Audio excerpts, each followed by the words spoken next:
One of the greatest things to me about summer is just simple grilled vegetables right from the garden. I want to show you a quick way to just simply grill a yellow squash. You could just cut it in half right down the middle and grill it on each side.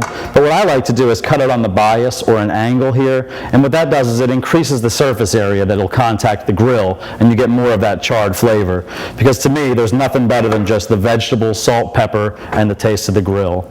So I'm going to cut little pieces right here on this angle, and these end up being really nice pieces to serve on a plate as well. So once I have them cut, I'll put them in a bowl in order to season them with a little bit of salt and pepper.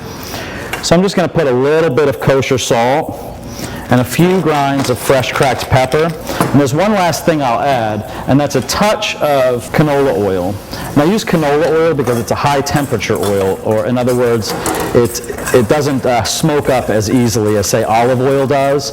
Sometimes if you put olive oil on the grill, it'll make a lot of smoke come up, and it'll actually char the vegetables in an unpleasant way, as opposed to the really nice grill lines that I'm looking for. So I'll take these pieces and put them on the grill, and just about a minute on each side is all it'll take to get a really, really nice, fresh tasting grilled vegetable. So what you really want to do is just line these up and flip them one time and one time only. There's no reason to flip them back and forth, because what really does the cooking when you're grilling is the actual contact with the grill grates.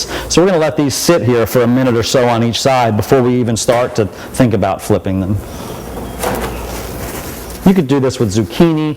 You could also grill asparagus or even rings of eggplant. Anything that you have coming out of the garden, in my opinion, is just a very, very simple way to cook. It really illustrates and brings out the true taste and flavor of the really nice summertime vegetables. As you can see, there's not much smoke coming up, and that's because that oil really doesn't create too much smoke. A minute or so on each side, and here we have some really nice fresh grilled salt and pepper summer squash.